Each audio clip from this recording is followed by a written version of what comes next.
Amen.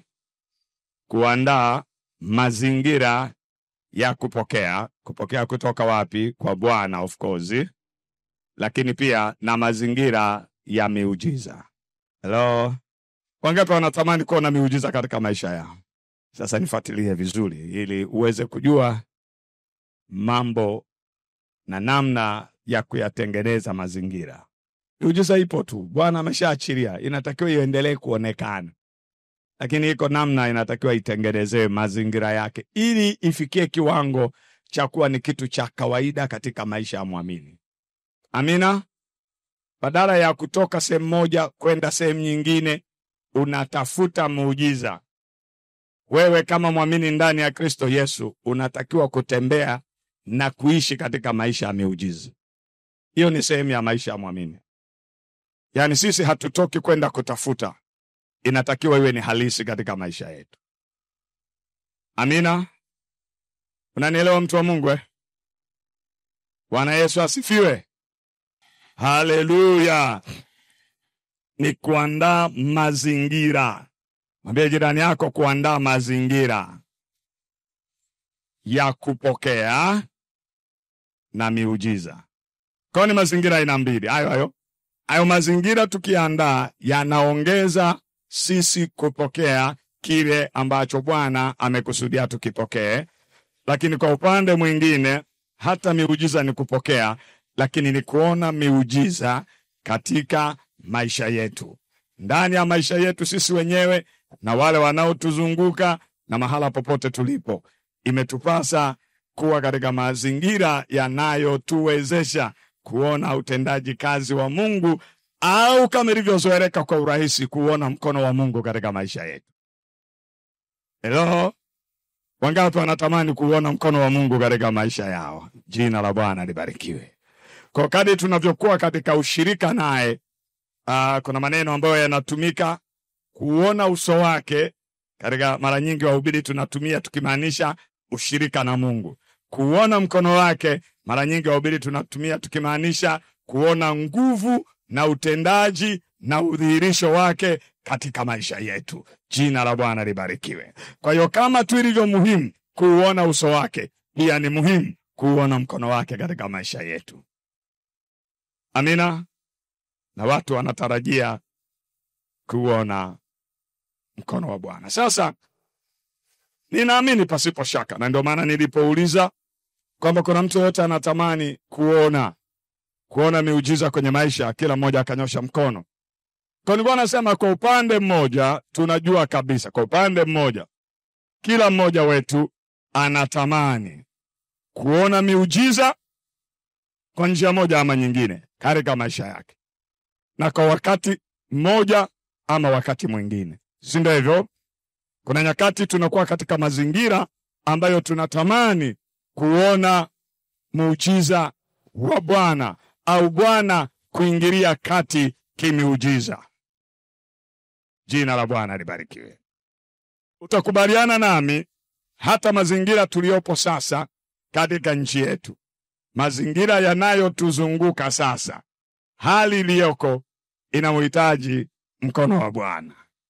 Tunakubaliana sasa itusaidie kujua mazingira tunayoyatengeneza kama kanisa na kama mtu mmoja mmoja katika kuona utendaji kazi na udhihirisho wa matendo makuu ya Bwana katika maisha yetu. Sasa tunajua kama nilivyosema, sisi upande mmoja kila mmoja anatamani, lakini upande mwingine Mungu wetu ni Baba mwema sana na mwenye upendo mno. Wangapi wanakubaliana na mimi? Mungu wetu ni Baba mwema sana na mwenye upendo mno. Na kwa sababu hiyo haoni shida na anatamani kuyatenda makubwa kwenye maisha yetu. Si ndio hivyo? Sasa swali ambalo nimekuwa nikijiuliza au ambalo nataka nikufikirisha asubuhi ya leo, kama sisi tunatamani na Mungu wetu yuko tayari, kwa nini hatuoni mambo haya yakitokea? Umewahi kujiuliza? Kwa sababu sisi tunatamani tuone mkono wa Mungu, nikitumia neno hilo, ukitenda kazi. katika maisha yetu. Na Mungu ni Baba, tena atupendaye sana, na yeye anatamani kuendelea kujidhihirisha na kutenda yaliyo makuu katika maisha yetu.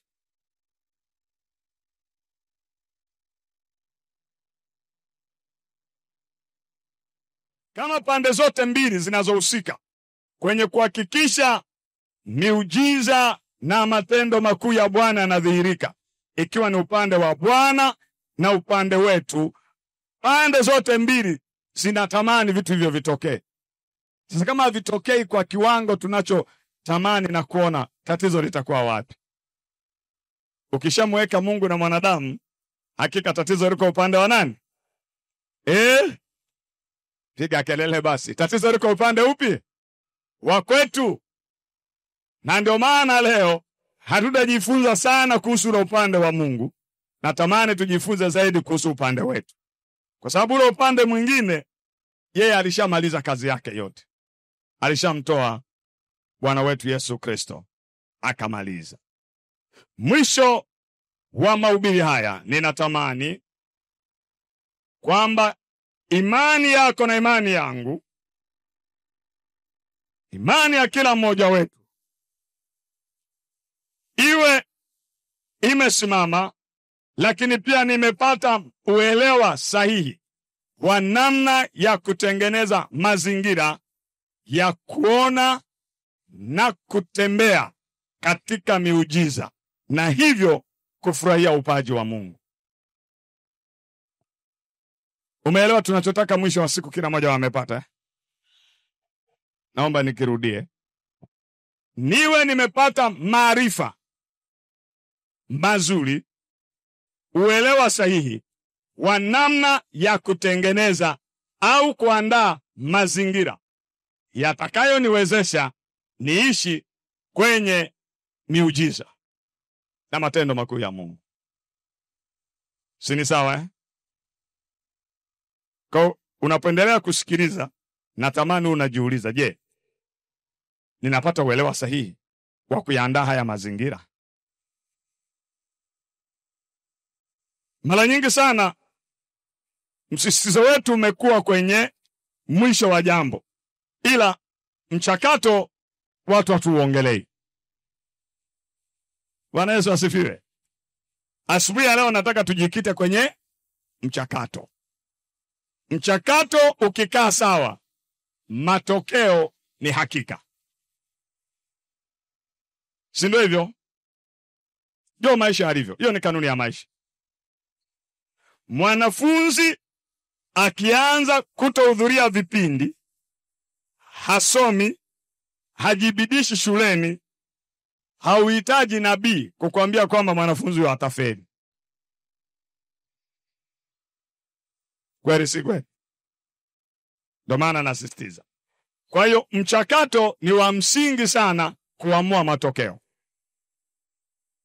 Sasa kuna kipindi tunawekeza nguvu nyingi sana kwenye matokeo bila kuangalia mchakato. Na ndio maana asubuhi ya leo tunajifunza kuhusu kuandaa mazingira. Anayeandaa ni nani? Anayeandaa ni nani? Ni sisi, ni wewe na mimi. Katika juhudi za kutafuta miujiza, ninajua katika kutoka kipindi kimoja ama kipindi kingine, sisi wote hapa au waamini wengi tumekuwa na nyakati tunakuwa na juhudi kweli kweli, unatafuta muujiza, na leo imekuwa kawaida mno kwa waamini kwenye hiyo, na kuna mambo mengi yanafanyika katika juhudi za kufanya hivi. Kweli si kweli? Mtu ana jambo lake, anasema hili ni jambo langu, anahitaji mpenyo, anafanya mambo mbalimbali. Kwa katika juhudi hizo, na kutaamini wengi tunaweza tukaingia kwenye maombi marefu. Kweli si kweli? Hello? Tukaingia kwenye mifungo mirefu, tukapanda na mbegu. Si ni kweli? Jamani, nayo yasema ni kweli. Tukafanya kila juhudi, tukatafuta. Kuna mtumishi niliwahi kumsikia, ni mtaalamu sana kwenye mambo haya. Hello? Wengine tukanunua na mafuta, wengine tukanunua na maji, wengine tukasafiri kwenda Nigeria, tukasafiri kwenda Uganda, wengine tukasafiri kutoka Dar es Salaam kwenda Arusha. Sababu kubwa tu, tunatafuta muujiza na mkono wa Mungu. Hello? Si anatokea? Kwa hiyo katika juhudi hizo mambo mengi sana yanafanyika, lakini pamoja na juhudi zote hizi matokeo yake ni kidogo mno ukilinganisha na ukubwa wa juhudi. Unaweza kukubaliana na mimi? Usiseme tu. Kuna watu wamesafiri kweli kweli. Kuna watu wamezunguka kweli kweli. Kuna watu wamepambana kweli kweli. Lakini bado unaona hata akipata ni huo tu, alafu tena maisha yanarudi vile vile, yani tena haui kwenye kiwango cha kutembea kama mwamini atembee kwenye huo uwanda. Unajua ni kwa nini? Kwa sababu miujiza, sikiliza vizuri sana hii, haitokei kwa juhudi zetu, bali kwa kufuata kanuni za Mungu aliyemtenda miujiza. Manisikia? Umenisikia vizuri? Kwa nini juhudi zote zinafanyika afu matokeo kiduchu? Ni kwa sababu miujiza na matendo makuu ya Mungu kwenye maisha ya mwamini havitokei kwa sababu ya juhudi zake, bali zinatokea kwa kufuata kanuni za Mungu aliyemtenda miujiza. Hiyo umeipata vizuri? Na hivyo mambo yafuatayo ni ya msingi sana katika hizo kanuni. Hali ya moyo wa mtu, imani ya mtu husika au kundi la watu, nia ya ndani ya mtu au kundi la watu, na utii wa mtu huyo kwa Mungu vinapoendana au vinapokuwa sawasawa, sambamba na mapenzi ya Mungu, mbingu zinajibu. Mtu mmoja amenisikia? Hello? Bwana asifiwe. Hali ya moyo wako, imani yako, nia yako ya ndani. Kwa nini unataka hicho? Kwa nini unatamani? Kwa nini mkono wa Bwana uonekane? Na utii kwa maelekezo ambayo Mungu anayatoa. Hivi vitu vikiendana, vikiwa vimejipanga sawa sawa na mapenzi ya Mungu, mbingu lazima zinajibu. Umenielewa? Bwana asifiwe. Umenielewa hapa au nirudia? Umenielewa, nyosha mkono. Kama umeelewa nilichokisema hapa, umekielewa vizuri. Haya. Kuna wengine bado, naomba nirudie. Nimesema hivi. Narudia sentensi ya kwanza, inasema kwa nini pamoja na juhudi halafu hatuoni hiyo? Nikasema ni kwa sababu miujiza haitokei kwa juhudi zetu. Ili umeelewa vizuri? Miujiza sio matokeo ya juhudi zako, bali ni matokeo ya kufuata kanuni za Mungu aliyemtenda miujiza. Bwana asifiwe. Umenielewa vizuri hapo? Naweza nikarahisisha hivi. Miujiza sio matokeo, niweke vizuri kabisa, ya juhudi zako kwenye kusema unaomba. Hizo juhudi sio ndo zinasababisha. Maombi yanachangia kwa asilimia kubwa. Nitakuelewesha baadaye. Kutoa kwako ni kuzuri na kutoa kwangu ni kuzuri. Kujitoa ni kuzuri. Vyote ni vizuri na vya msingi. Lakini sio ndio sababu. Sababu inaendana na kufuatisha. Kuna kanuni nzima ya kuweza kutembea katika hilo, na ndio maana somo letu tunaliita kuandaa mazingira, yaani huo mchakato. Na nikasema sasa, katika hayo mazingira tunayoyaongelea, hizo kanuni tunazoziongelea zinaongelea moja, hali ya moyo wako. Amen. Bwana asifiwe. Hali ya nini? Ya moyo. Imani yako kwa Mungu. Mungu wa kweli, sio Mungu tu, Mungu wa kweli. Asubuhi ni Bwana waambia tuna changamoto kubwa kwenye kizazi chetu na katika nyakati zote. Na kuna kipindi tumejifunza hapa pia. Unajua, unaweza ukakuta muamini ametengeneza Mungu wake. Yaani kichwani una Mungu, huyo Mungu ni tofauti na Mungu wa Biblia. Na unamwabudu huyo Mungu uliyejitengenezea wapi? Kichwani. Na ukiomba, unaomba kwa Mungu, lakini kimsingi unaomba kwa Mungu ambaye sio Mungu wa kweli. Na imani yako umeiweka kwa Mungu asiye wa kweli.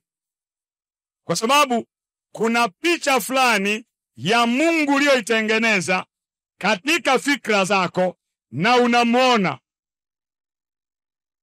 Kwa hiyo ni muhimu sana tunapoongelea imani yangu na imani yako, ni imani kwenye Mungu wa Biblia au Mungu wa kweli. Tunaelewana watu wa Mungu, eh? Bwana Yesu asifiwe. Hiyo point imeleka vizuri. Lakini pia kwenye hayo mazingira inahusu nia yako ya ndani, kama tutakavyoona baadaye. Kwa nini? Nini msukumo wa kutaka mkono wa Bwana, matendo makuu ya Mungu yadhihirike katika maisha yako na maisha yangu? Nini msukumo? Nini nia ya ndani? Nini kusudi? Ili utuonyeshe kwamba wewe una Mungu mwingi. Hello? Lakini jambo jingine, utii wako kwa maelekezo ya Mungu. Kwa hivi vitu vinne, vinaweza kuwa vingi sana, lakini leo nataka niangalie hivi vinne. Vitu hivi vinne vikiambatana na mapenzi ya Mungu, vikifanyika kwenye mtazamo wa mapenzi ya Mungu, miujiza inakuwa sio kitu cha wewe kutoka sehemu kwenda nyingine kutafuta. Inakuwa ni sehemu ya maisha yako. Hello? Bwana asifiwe. Hautatoka kwenda kutafuta kule, hautatoka kwenda kutafuta kule, itakuwa ni sehemu ya maisha yako.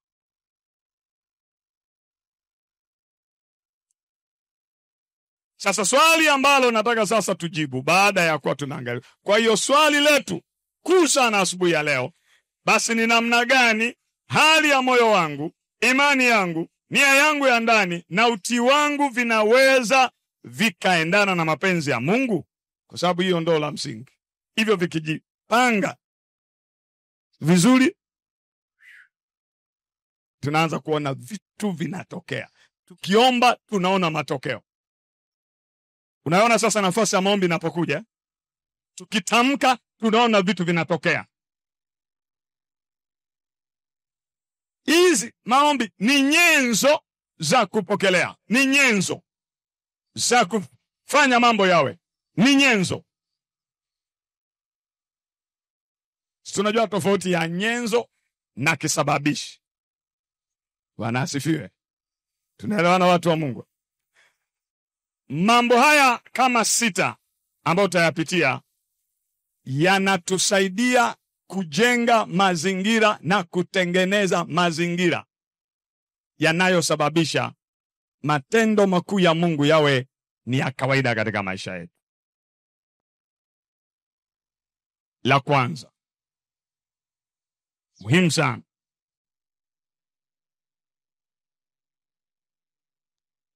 tumestahirishwa. La kwanza ni ukweli kwamba tumestahirishwa kupokea kutoka kwa Mungu kwa neema na sio kwa matendo. Inaweza ikaonekana ni sentensi ya kawaida sana, lakini ni ya msingi sana kwenye kutembea na Mungu na kuona utendaji kazi wake katika maisha yetu. Tumestahilishwa kupokea au tunastahili kupokea. We are qualified to receive. Tunastahili kupokea. Tunastahili kuona miujiza ikitokea kwenye maisha yetu. Sio kwa sababu ya matendo yetu au juhudi zetu ziwazo zozote, bali ni kwa neema. Tumestahilishwa kwa neema. Kwa nini nione miujiza kwenye maisha yangu? Kwa sababu ya neema ya Kristo. Sio kwa sababu ya kitu nilichofanya chochote, kwa sababu ya kile alichokifanya. Huo ndo mtazamo wa kwanza na mazingira ya kwanza yanayotakika yajengeke ndani kabisa. Yaani mimi ufahamu wangu unafikiria hivyo, sio mdomoni. Amen. Bwana asifiwe. Nikiishi kwa hivyo, ndo maana hata hutakuwa na kiburi hata siku moja. Bwana akitenda matendo makuu kupitia maisha yako, huwezi hata ukainua nusu bega, kwa sababu msingi wa mazingira sahihi unajua ni kwa neema, sio kwa kazi. Sasa muujiza ulio mkuu kuliko yote ni wokovu. Kama unakubaliana na mimi, fanya namna hii. Sasa muujiza ulio mkuu kuliko wote, maandiko yako bayana, tumeupokea kwa neema kwa njia ya imani. Sawa? Tunaelewana? Hakuna hata mmoja wetu hapa alipambana kupokea wokovu. Kama ulipambana, basi umejiokoa mwenyewe. Bila neema ya Kristo, hakuna hata mmoja wetu angekuwa hapa. Na uzuri sasa, Mungu ameanza na ule muujiza mkubwa. Amina. Na hili tumeliongelea sana, kwa kuna maandiko 6 asoma yanayohusu jinsi ambavyo tumepokea wokovu kwa neema. Lakini nataka nisome Warumi 8:32. Mtume Paulo anaonyesha ikiwa hakumzuilia mwanae, inasema hivi, yeye ambaye ni Mungu Baba, ambaye hakumhurumia mwana wake mwenyewe, bali alimtoa kwa ajili yetu sisi sote. Tusome panapofuata 1, 2, 3.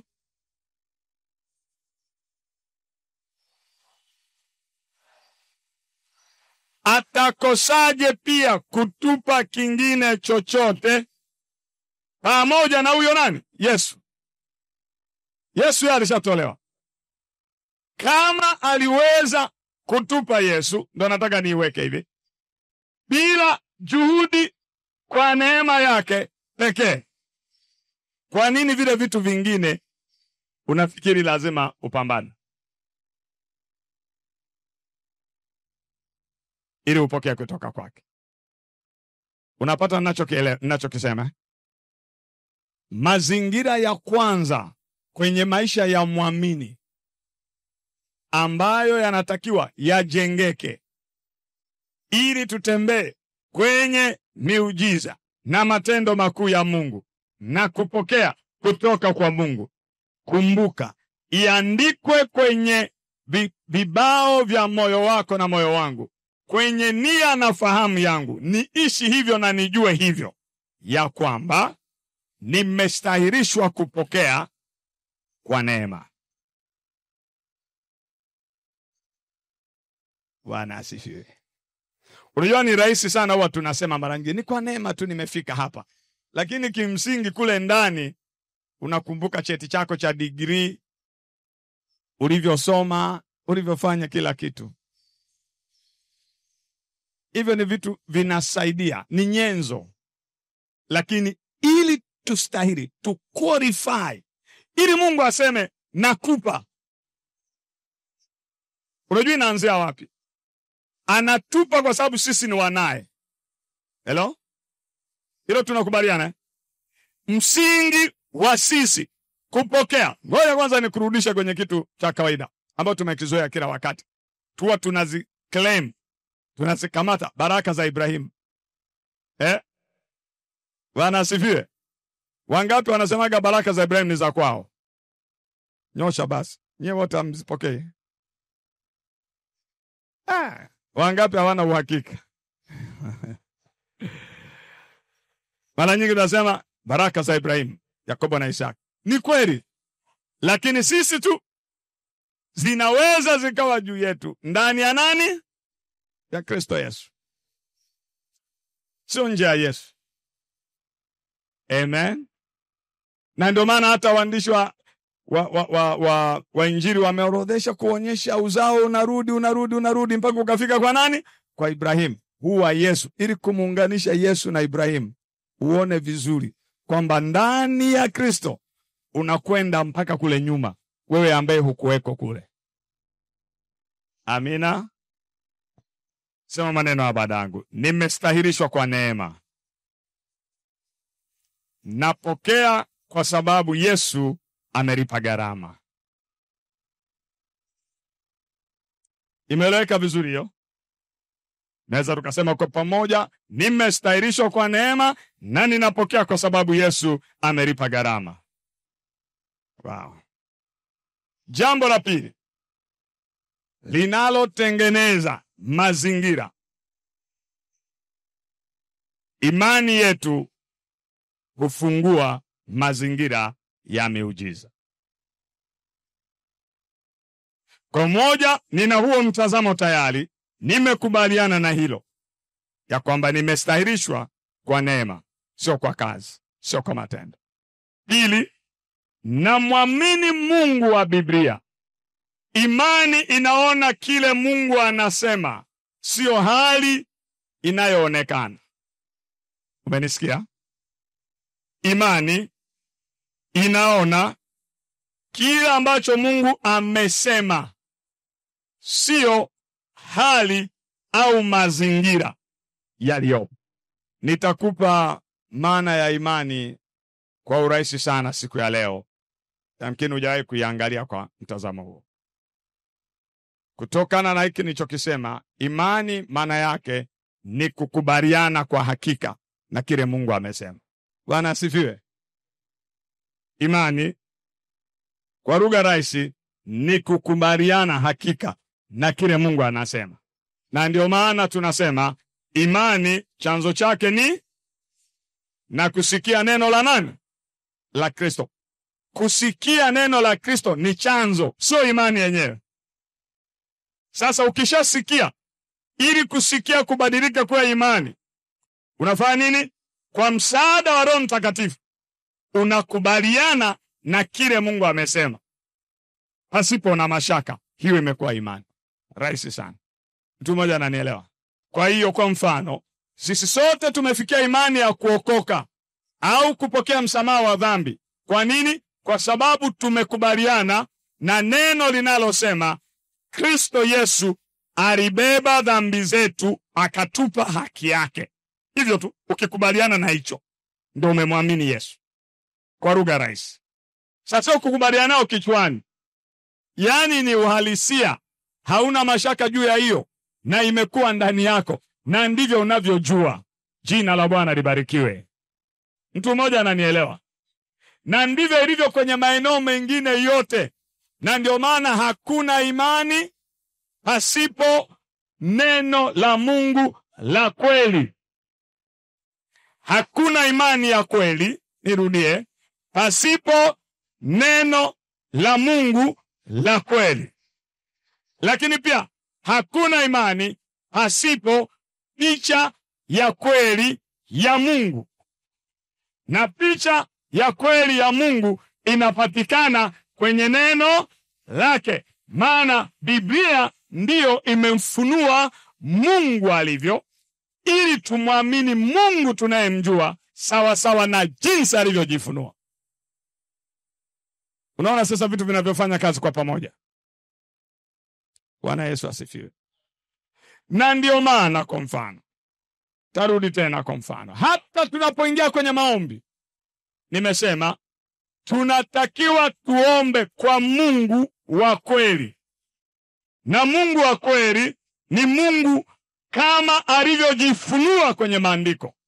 Sawa sawa, nimekuwa nikisema nguvu ya maombi haiko kwenye maneno tunayosema, pamoja na imani. Maana imani ndio inajenga, tutaona baadaye, imani ndio inajenga nguvu ya maombi. Lakini imani lazima izaliwe kutoka kwenye kweli ya Mungu, si ndio hivyo?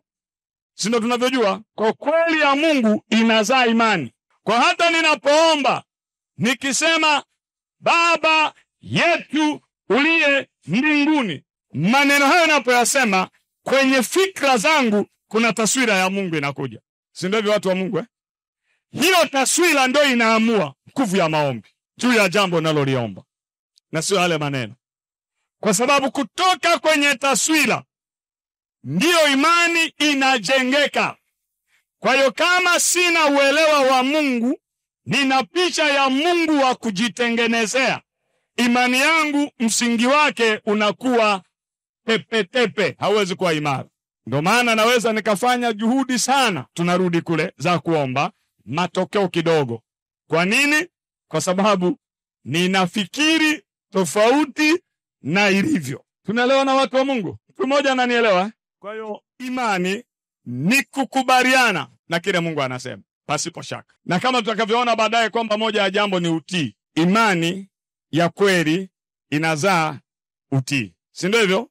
Kama una struggle na kama unapambana na kumtii Mungu, rudi nyuma. Yaani swala sio kutii. Swala ni kwa sababu hujamwamini Mungu inavyotakikana, au hujamwamini juu ya jambo hilo. Kwa hiyo tunaposema imani hufungua mazingira ya miujiza, na tunasema imani inaona kile Mungu anasema, inakubaliana na kile Mungu anasema, ina uhakika bila mashaka. Nitakupa mfano rahisi. Mungu anasema sisi kama waamini ametupa mamlaka ya kukanyaga nyoka na nge na nguvu zote za yule mwovu, wala hakuna kinachoweza kutudhuru. Imani sio kukalili andiko hilo. Imani sio kutamka kwenye maombi na kusema Baba umesema katika Luka, unaweza ukasema na uamini. Imani ni kukubaliana na kile Mungu amesema. Amesema, nikiacha yale mengine, hakuna nguvu yoyote inayoweza kunidhuru. Kuwa na uhakika, kukubaliana na Mungu kwamba amesema, wala hakuna chochote kinachoweza kumdhuru muamini kinachotoka kwa shetani. Unanielewa mtu wa Mungu? Ukitembea na uhakika huo, sio uhakika tu wa kile ambacho umesikia, wa kile ambacho umekielewa ndo Mungu anasema, na mtazamo wako kawa hivyo, na ndani yako kumeshawishika hivyo, unatengeneza mazingira ya miujiza. Bwana Yesu asifiwe. Waebrania 11:6. Alafu tutasoma na Marko 11:23 na 24. Waebrania 11:6. Anasema hivi: lakini pasipo imani haiwezekani kumpendeza, kwa maana mtu amwendeaye Mungu lazima aamini kwamba yeye yuko, na kwamba huwapa thawabu wale wamtafutao. Yuko, na lazima kumpata kwenye picha yake sahihi. Amina watu wa Mungu. Sio tu Mungu yuko, yupi? Huyu tunayemwongelea kwenye Biblia. Na kwamba pia huwapa thawabu wale wanaomtafuta. Marko, twende Marko kwa haraka 11:23 mpaka 24. Amini nawaambia, yeyote atakaye uambia mlima huu ng'oka ukatupwe baharini. Condition ni nini? Wala asione shaka moyoni mwake, ila afanye nini? Aamini kwamba hayo asemayo yametukia, yatakuwa yake.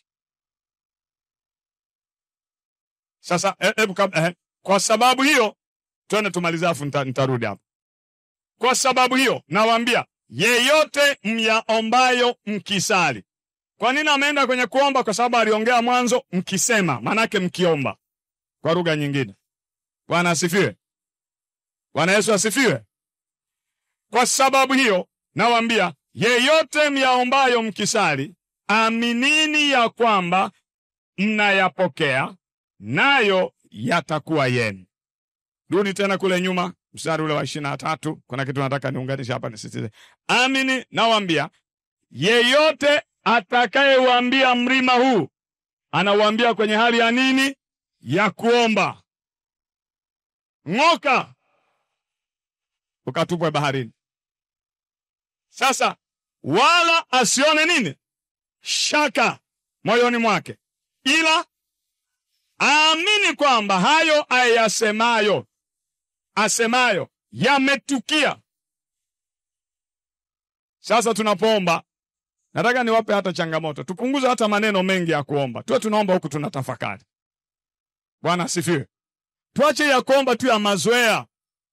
Ukiwa unanena kwa lugha sawa, lakini unapoomba kwa akili, hebu tuwe watulivu pia. Ukiwa unaomba utafakari, ninayoyasema ninamaanisha? Bwana asifiwe. Haleluya. Wakati tunaziangusha, na tunaangusha hapa madhabahu, sio tu kwa sababu tunasema naamini na ndani yangu nilikuwa naiona inadondoka. Kwa sababu mambo haya hayatokei kwa sababu ya juhudi zetu. Yanatokea kwa sababu Kristo alishafanya kwa neema. Na madhabahu ile imeanguka sio kwa sababu sisi tumefanya juhudi sana. Bwana asifiwe.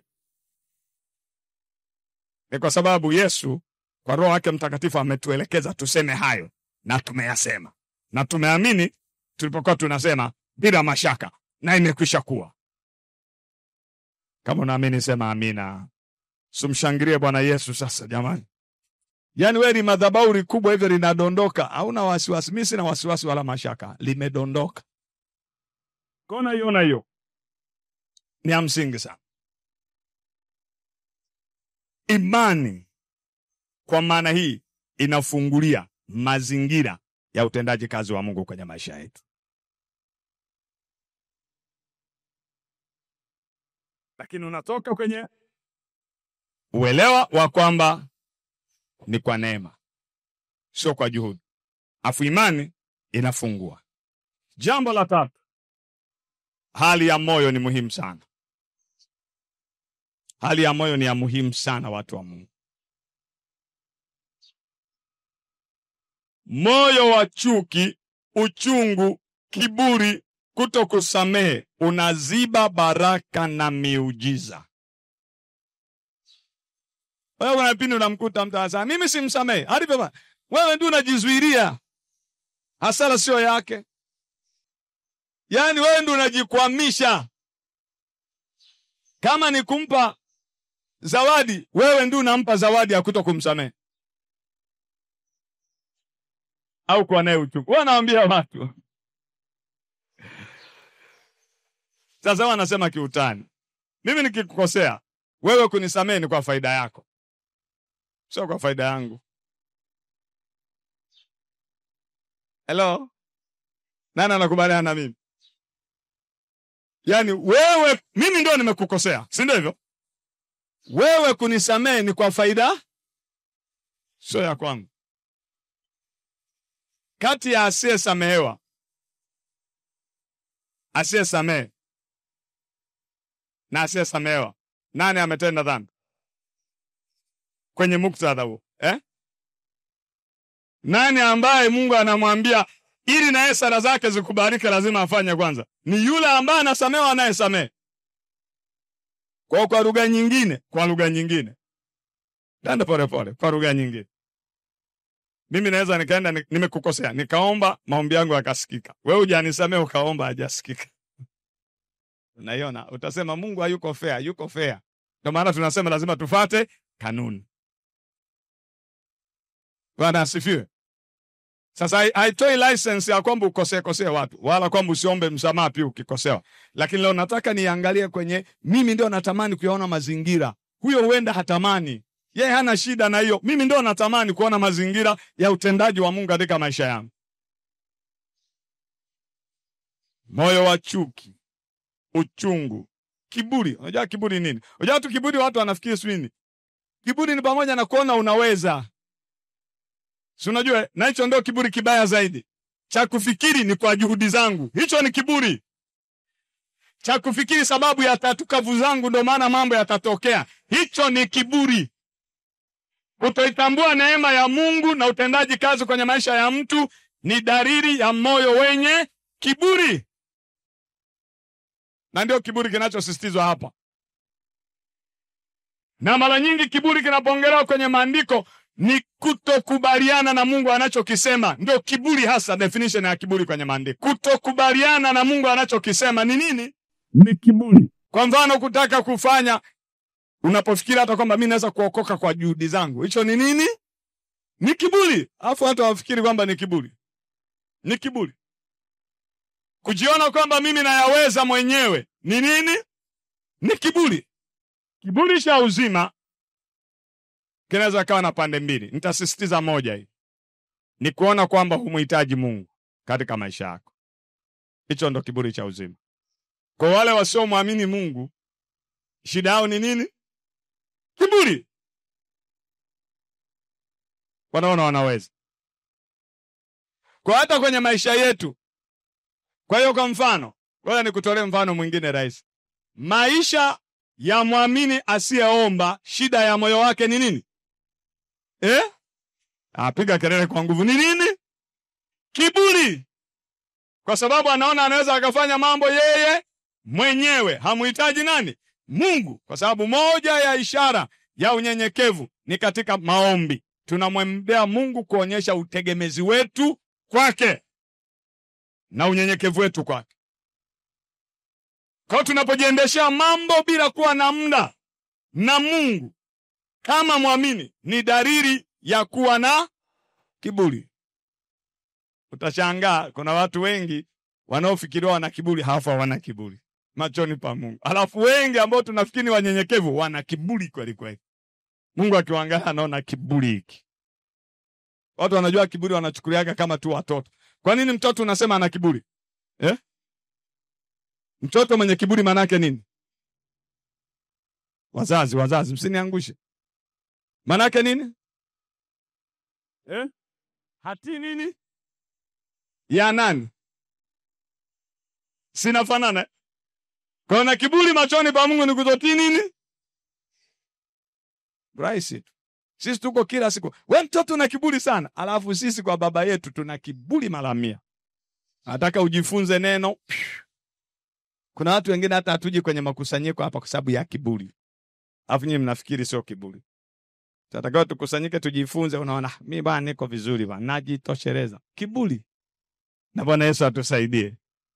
Bwana Yesu asifiwe sana. Amina. Kwa hiyo moyo wa kiburi, utasoma Zaburi 66. Hali ya moyo ni ya muhimu sana. Mstari wa 18 na Mathayo 5:23 mpaka 24.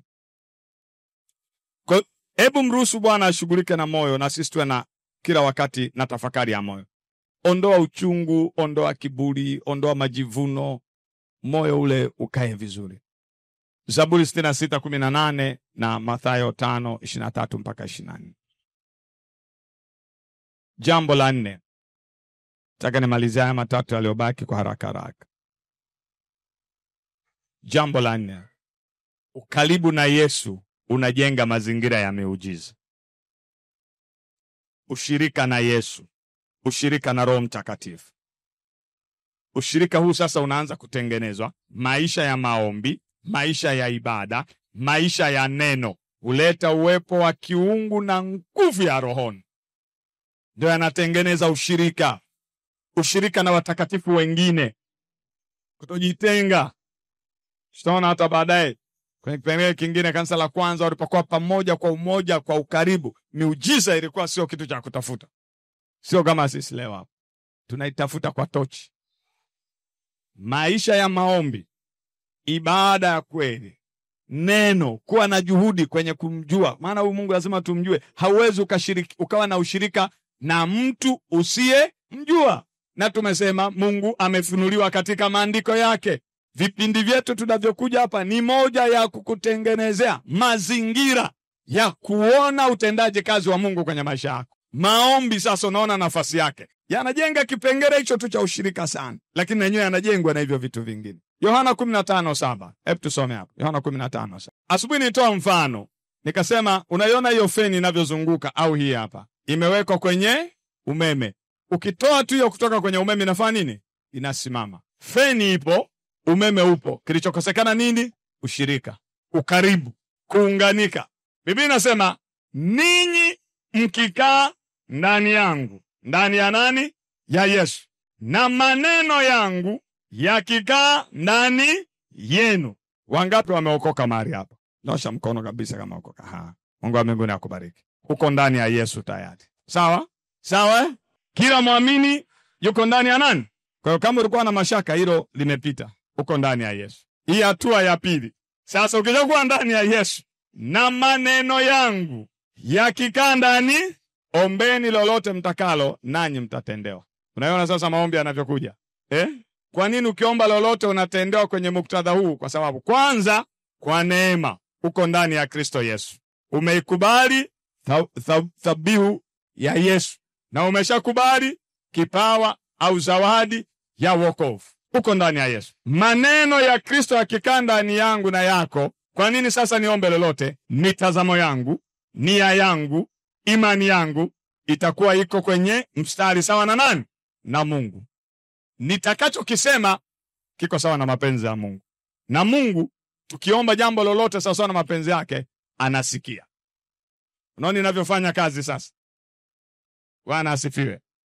Kwa hiyo kwa mfano tumekuwa tukifundishwa kuhusu kuomba.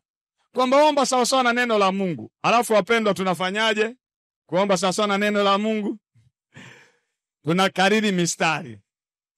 Isaya inasema, imeandikwa mpendwa, kuomba sawa sawa na neno la Mungu sio hivyo. Kuomba sawa sawa na neno la Mungu ni neno likae ndani yangu, linibadilishe, alafu kinachoujaza moyo ndio kinatoka kinywani. Sio licho kiingiza kwa kuquote. Hello? Kingine kinarudi pale nilipokuwa nakwambia. Nitapata picha sahihi ya Mungu ninayemwomba. Hiyo picha inatoka kwenye neno la nani? La Mungu. Nitajua huyu ni Mungu wa upendo. Ninapomwendea ninajua. Ninajua huyu ni Mungu anayetaka kama nina jambo na ndugu yangu nimalizane naye kwanza. Nitakuwa nimefanya hivyo. Bwana asifiwe. Nitajua huyu sio Mungu wa visasi. Kwa sitaachilia maneno ya visasi. Yaani yote haya nitajua ni Mungu mweza. Imani yangu itakuwa kwamba hata kama linaonekana ni gumu, lakini kwa sababu ninamwomba Mungu mweza, linawezekana. Kwa hiyo nitakapokuwa ninayasema, siyasemi kwa sababu tu imeandikwa. Nayasema kwa sababu neno limekaa ndani yangu, limenifinyanga, na hivyo fikra zangu zimetengenezwa na neno la Kristo. Mtu mmoja ananielewa. Na Yesu akasema hivi, kinachomtoka mtu ndio kilichojaza moyo wake. Kwa hiyo ni wito wangu katika ushirika wetu na Mungu, maombi, ibada, neno liko central, lina sehemu kubwa. Roho Mtakatifu analitumia neno tengeneza na kubadilisha maisha ya watu. Bwana Yesu asifiwe. Haleluya. Roho Mtakatifu iko anaongea na mtu. Ikawa anamwambia katika zile silaha. Wenye vaini silaha zote. Si ndivyo? Sasa kuna lugha inasema. Biblia haijafundisha, lakini wanapenda tu mimi kuiweka hivyo. Napenda tu mimi mwenyewe kuiweka hivyo. Nilikuwa naongea naye nikamwambia neno la Mungu ambao ni upanga wa nini? Wa Roho. Bwana asifiwe. Nikawa namtania namwambia, sasa changamoto ni moja, tunawaamini wengi sana wanaye Roho alafu Roho hana upanga. Jamani haijaandikwa hivyo. Nilikuwa naweka tu lugha ya picha. Kwa Roho Mtakatifu yumo ndani tumepewa. Tulipoamini Roho akaingia yuko ndani. Lakini yumo tu hana upanga. Sasa upanga unataka aje nao? Wewe neno la Kristo liingie ndani ili Roho apate upanga wa kushughulika na hivyo vitu. Mtu mmoja anaelewa hiyo picha anayoongelea. Ni picha tu nilikuwa najitengenezea. Kwa hiyo ni muhimu sana kujenga ukaribu wetu na Yesu. Neno likae ndani, tuwe ndani ya Kristo. Neno likae ndani. Ibada, maombi, kutafakari, kutulizana, kumjua sana huyu mwana wa Mungu. Bwana asifiwe. Kwa mfano, chukulia umeshajifunza ikawa sehemu ndani yako kwamba nayaweza yote katika Kristo anitiaye nguvu. Na kutolea mfano. Unapohitaji kwenye hiyo, si unapita kwa sababu ya hilo neno lilo ndani yako au ndani yangu. Ndio unakatiza. Jambo la 5. Nia sahihi huvutia majibu ya maombi au inatengeneza mazingira ya utendaji kazi wa Mungu kwenye maisha yetu. Nia ya sahihi ya ndani. Mungu jibu maombi yaliyo sambamba na mapenzi yake. Tumeona kwenye Yohana, lakini tarudia kwenye Yakobo 4:3. Anasema, hebu tusome wote kwa pamoja. 1, 2, 3.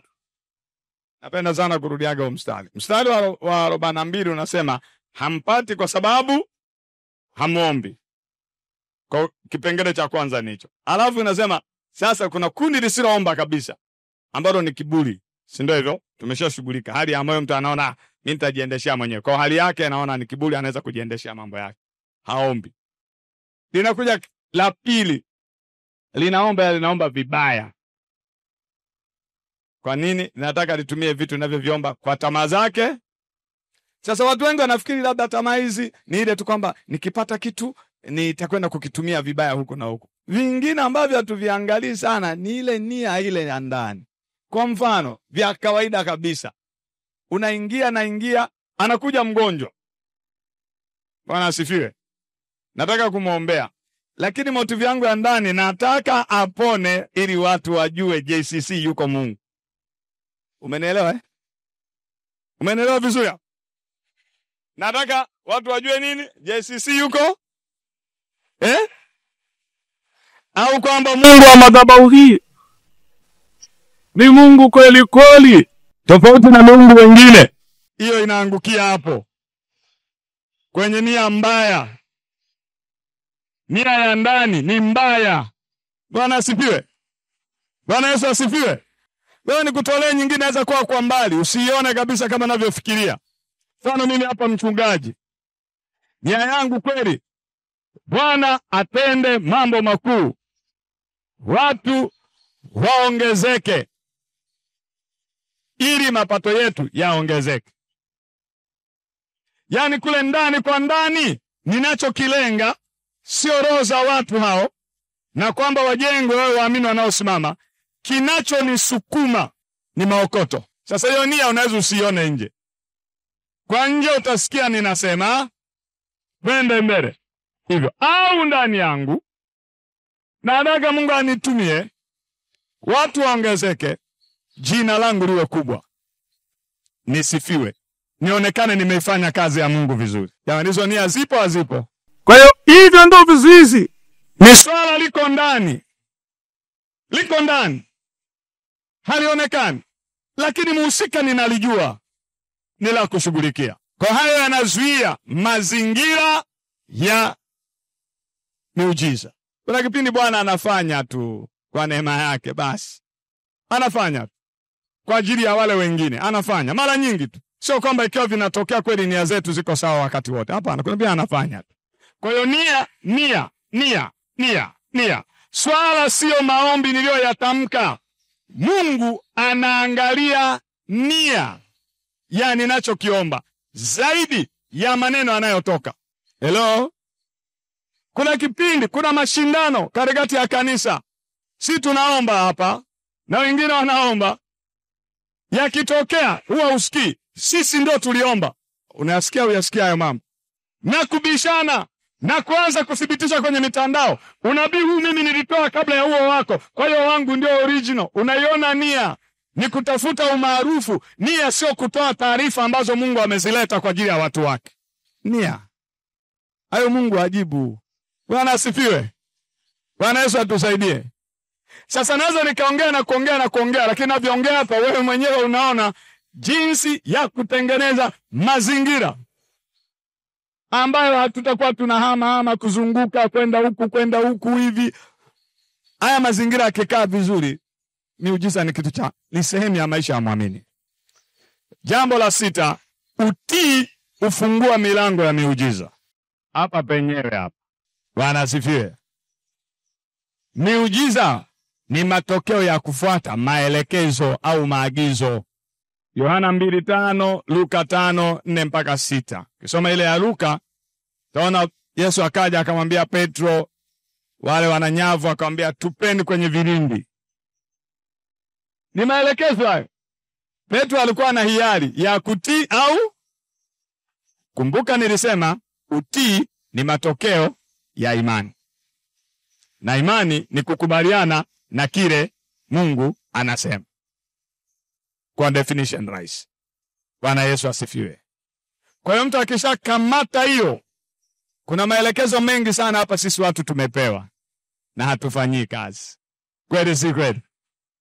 Kuna maelekezo ya jumla yaliyotoka kwenye maandiko na kuna maelekezo specific maalum yanakuhusu wewe au mimi, na kuna mengine yananihusu mimi au wewe kwenye jambo fulani. Wangapi wanaamini Mungu bado anasema tujifunze kutii? Unajua maelekezo yake kuna kipindi ukiyatafakari unasema hivi ni kweli, yani haya wengine sema ya make sense. Yaani unaona mbona kama hajakaa inavyotakikana? Lakini ili tuishi maisha hayo, kuna mama mjane mmoja kwenye maandiko. Elia akatumwa kwake na akamwambiaje? Akasema nimebakiza mlo huu wa mwisho kutengeneza. Elia akapewa maelekezo ya kumwambia amtengenezee kwanza yeye. Ilikuwa ni utii wa pande zote mbili. Upande wa Elia asionekane ni mtumishi wa ovyo, na upande wa yule mama kufanya kwa imani. Kutii, uthibitisho wa kwamba ninaamini, ni utii wa maelekezo yanayoambatana na imani nilionayo. Hayo hivyo vinatengeneza mazingira ya kuona miujiza na matendo makuu ya Mungu katika maisha yetu.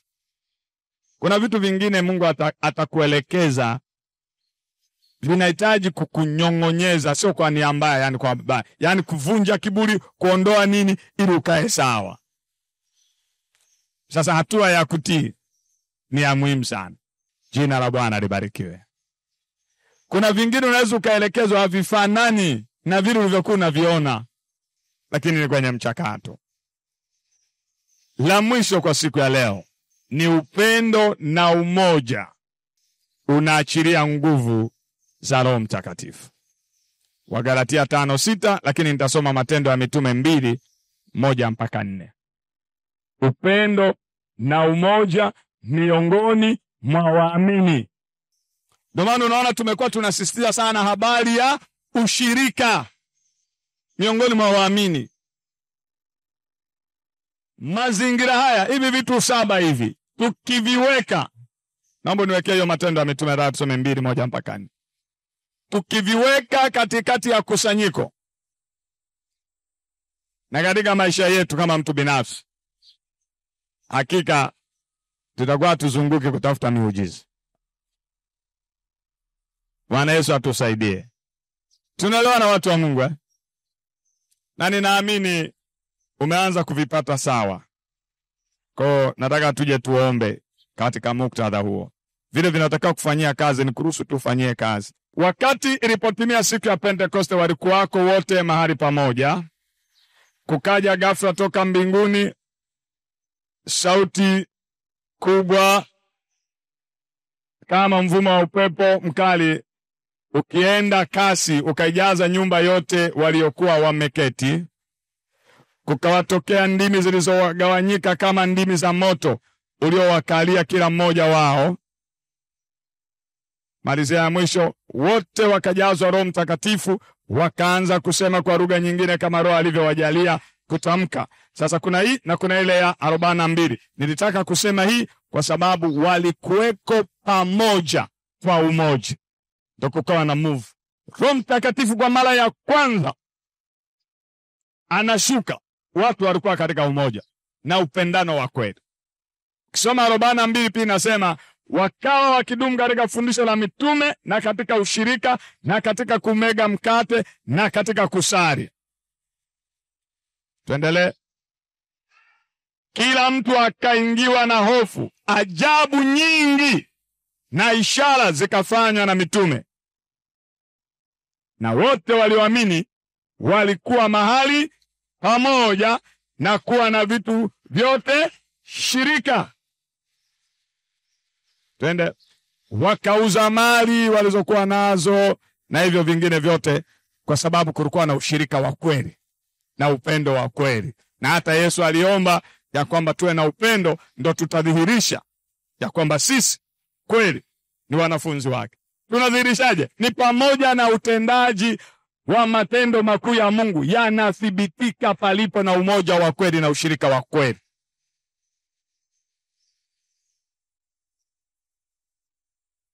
Bwana Yesu asifiwe. Hitimisho, kumbuka, miujiza na matendo makuu ya Mungu yanatiririka, sio tu yanatokea, penye moyo safi, imani hai, utii, upendo, na Yesu akiwa Bwana na katikati ya mambo yote. Tunapomalizia nikutie moyo. Hebu uangalie moyo wako. Achilia uchungu kama uko. Simama katika imani. Fanya utii wa yale maelekezo. Kama yako maelekezo umeshapewa hujafanyia kazi,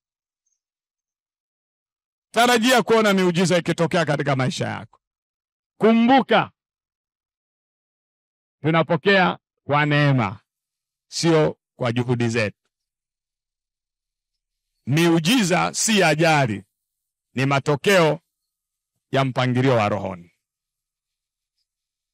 Bwana asifiwe. Miujiza itokee kibahati kiajari. Kitaka itokee, kuwe na mazingira. Mazingira yakiwekwa, mambo yanakuwa halisi. Tunaelewana? Umeelewa vizuri? Hebu inamisha kichwa tu, umshukuru Mungu na muamini Mungu kwa kuingia uwanda mwingine wa kuanza kuona matendo makuu na miujiza kwenye maisha yetu, kama mtu binafsi na kama kusanyiko. Baba, katika jina la Yesu Kristo, tumejifunza neno lako, tumeona mazingira yanayotusaidia tukiyaweka kuona utendaji kazi wako katika maisha yetu kama mtu mmoja mmoja na kama kusanyiko. Wewe ambaye una jambo umekuwa ukiomba, unatamani Bwana ingilie kati, nyosha tu mkono mahali ulipo, nitaomba pamoja nawe. Nyosha tu mkono wako wa kuume juu kabisa hivi nione kama yupo. Mungu wa mbinguni akubariki. Mungu wa mbinguni akubariki. Tunapoomba tunakwenda kuungana na wewe pia, kauone utendaji kazi wa Mungu na Jehova akaingilie kati katika jambo hilo. Katika jina la Yesu Kristo wa Nazareti, ninawasogeza mbele zako watoto wako hawa Jehova. Wameinua mikono yao kama ishara ya kusarenda na kukiri ya kwamba kwa neema umewastahilisha wapokee mpenyo na matendo makuu yako. Imani yao imeinuka, nami sasa ninatamka katika jina la Yesu Kristo, ikawe katika maisha yao, iwe halisi kwa jina la Yesu Kristo. Katika jina la Yesu Kristo, wakathibitisha na kuona utendaji wako Baba katika maisha yao. Baba yetu na Mungu wetu, tunakubariki. Asante kwa ajili ya maisha ya kila mmoja wetu kupitia mbegu ya neno hili. Bwana, unatuinua na kutupeleka katika viwango vingine. Maisha yetu yanageuzwa na kubadilishwa. Tunakubariki Mungu wetu na Baba yetu, maana wewe ni mwaminifu. Kwa jina la Yesu tunaomba na kuamini. Amen.